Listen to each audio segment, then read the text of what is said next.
lama Bang dari dicelup ini sampai keluar hasilnya? Nggak lama, Pak. Oh, nggak lama.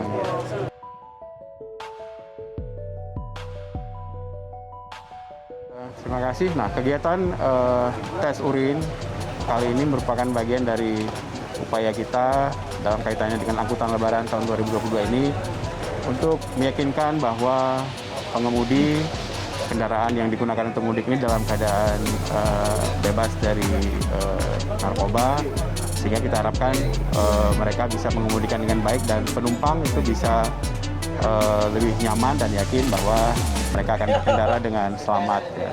Nah, ini merupakan malam ketiga ya dilakukan pengujian. 2 malam yang lalu di terminal tipe Abatoh dan malam ini kita mulai di terminal L300 Sumbata. Kegiatan tes urin ini rencana sampai kapan? Mungkin masih beberapa hari ke depan sampai kita bisa memastikan bahwa sampling kita sudah cukup ya. Ini merupakan bagian dari tanggung jawab perusahaan angkutan juga ya untuk memastikan pengemudinya itu dalam keadaan sehat, tidak menggunakan obat-obatan terlarang ya.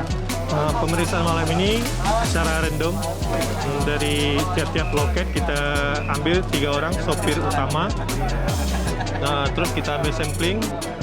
Jika ada yang positif kita akan proses hukum, terus yang negatif kita lanjutkan dengan perjalanan mereka. Malam ini mungkin 40 sampling aja.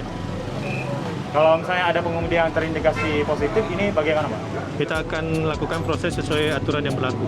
Jadi untuk masyarakat pengguna angkutan umum yang pada saat ini mau mudik Lebaran tahun 2022, ya kami harapkan untuk menjaga kesehatan juga, prokes kesehatan juga dijalankan, kemudian juga untuk memastikan lagi bahwa angkutan yang dipakai atau digunakan untuk berangkat ke kampung halaman itu yang sudah travel yang memang sah sesuai izinnya, ada izin dari Dinas Perhubungan, sehingga kita juga bisa memantau bahwa kendaraan itu tersebut sudah ada jaminan dari asuransi atau jaminan santunan apabila terjadi risiko kecelakaan.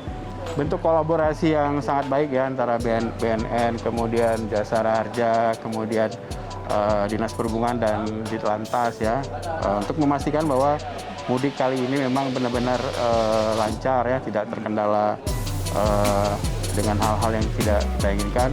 Nah, tentunya kolaborasi semacam ini perlu ditingkatkan terus ke depan ya, bahwa sinergisitas antar instansi yang terkait dengan angkutan lebaran ya bisa lebih baik ke depannya.